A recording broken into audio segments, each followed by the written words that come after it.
Hello, Leo. This is your reading for the week of March 10th. So the image that I get with you is that you're putting on a cap, a woolen cap.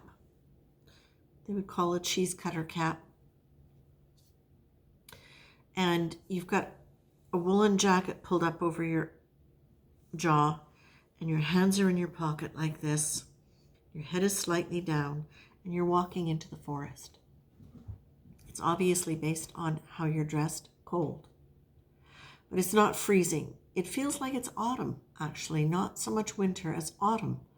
And there's that sense of you needing to walk through the old leaves and be by yourself and look around and take stock of where this stage of your life is.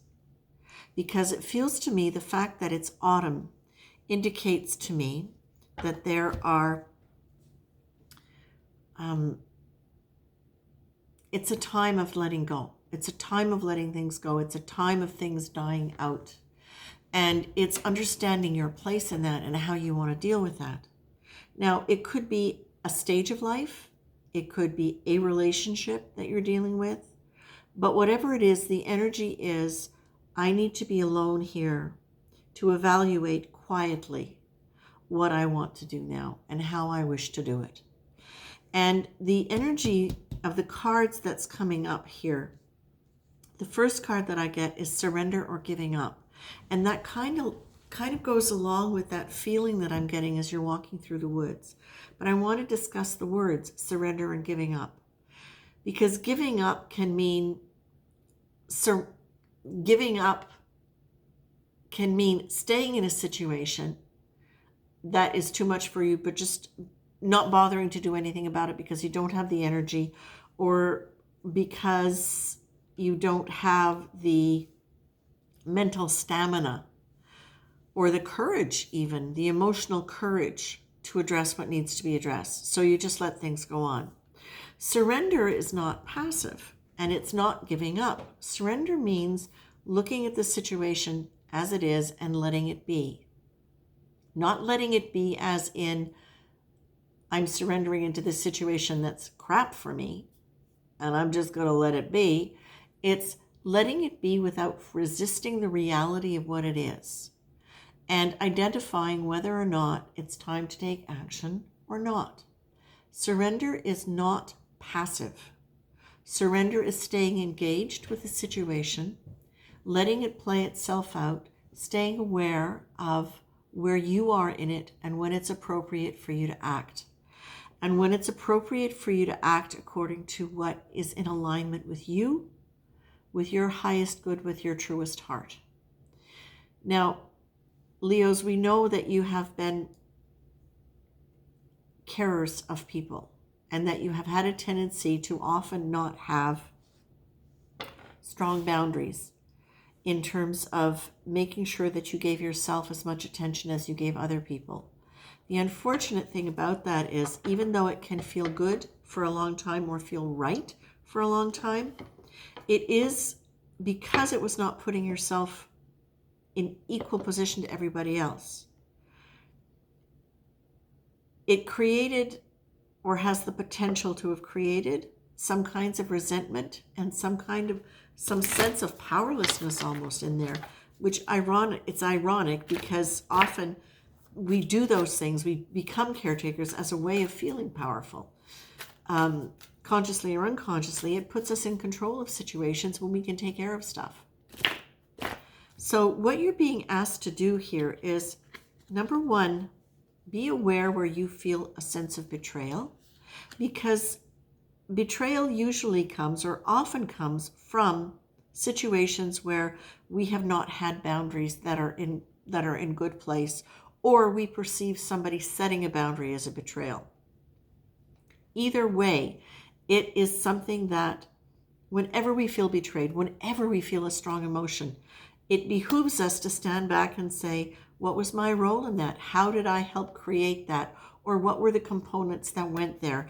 And how can I move from any sense of, taking that personally in a way where I feel offended, damaged, hurt? How can I move from that into a sense of forgiveness, and forgiveness from the higher conscious perspective of we're all here. We are all spirits here in bodies to learn and grow. And in the process of that, sometimes we will hurt each other. Now understand, I'm not talking about abuse. I'm not talking about anything to do with the kind of betrayal that comes with children, because that's just a whole other kettle of fish that I will not address in this case. We're talking about adults in adult relationships where there can be that sense of having been let down by somebody, but it feels like betrayal when we take it personally. And very often in situations like that, what's happened is we have participated in creating this situation where we have ended up feeling as though we have been let down, which is a form of betrayal. Okay? So, again, betrayal can be anything from something that is deliberately malicious or just slightly neglectful, insensitive. It can be a lot of different things that can feel like that. And often it does come from pattern behavior that started in childhood. Not always, but very often, because that's where we tend to create a lot of unconscious behaviors. So what you're being asked to have is compassion for yourself. If you can have compassion for yourself, then it also allows you to be able to take responsibility for whatever your role was in helping to create that situation. And by doing that, it helps you be able to look at it so that you can choose differently. And you can understand that it's all about learning, but you are being asked to get clear and clean. What is it you need to clean up out of your life that you can clean up out of your life? So again, it's the idea of surrendering into what is, and now what? Is there action to be taken? Is it the right time to be taking action? What should the action be? And can it be done with a sense of compassion for yourself or whoever else is involved? This is you really, really getting a chance to redefine what your values are, what you believe is right and what you don't believe is right. And this is where you get to clear out beliefs about what's right and the right behavior and what you should do based on the past, based on the old story that's not what you want to live anymore. And you don't have to go into right, wrong. You don't even have to go into where did it come from unless understanding that helps you let go of it. You can say, I don't like this. It doesn't feel good anymore. Now, how can I change this in a way that is as compassionate for everybody concerned? You are being asked to look at cognitive distortions in that because, of course, cognitive distortions are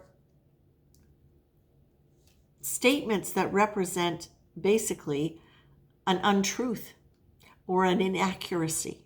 So if you're looking at situations where you're trying to understand what's happened, why, it's really easy to say, I always was, or they always did. And it's not always the case, as opposed to it's never the case. Do you see what I'm saying?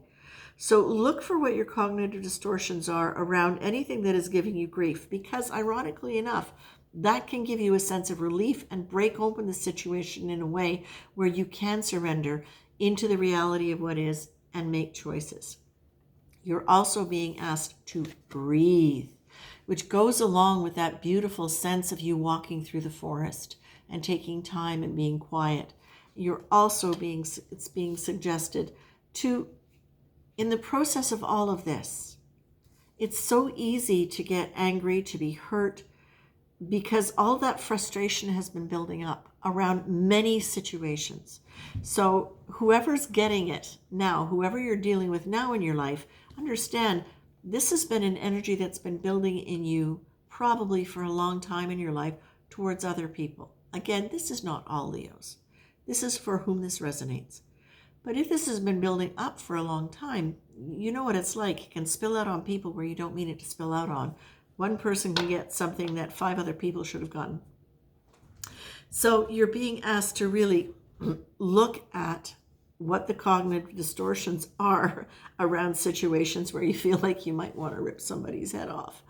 or where you want to do something really extreme in relation to a situation. So it's breathe, look for the cognitive distortions. And when you start feeling that kind of revving, wanting to, it's also one of the really easy ways to start shifting the energy to something that is just as proactive, but more positive. And when I say more positive is remembering your good qualities, remembering your good qualities, not just theirs, yours, because that starts putting you into a more loving place with yourself. And when you do that, it's a lot easier for you to be more open energetically. And when I say it allows you to be more positive, why do we want it to be positive? Because positive energy, the energy that we create, tends to breed more of that. It magnetizes more of that. Positive energy tends to move things forward rather than create resistance. So it's a really, really great thing to do when you want to be shifting out of something old and into something that is newer.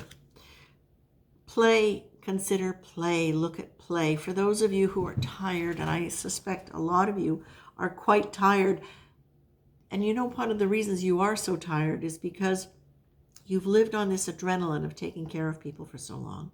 You've lived on this level of needing to do. And it was so unconsciously driven.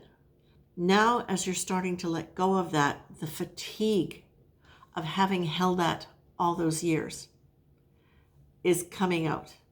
So you're being asked to seriously breathe, have compassion, create some kind of structure for yourself in which you get to breathe, in which you get to take time out, in which you get to remember the good things about you and really celebrate those things, and in which you can have some kind of a playful attitude.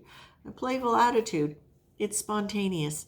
It doesn't worry about looking silly. It's willing to risk it in order to have fun, in order to have, and even if it's just a moment of belly laughing at a really, really silly comedy, that is wonderful.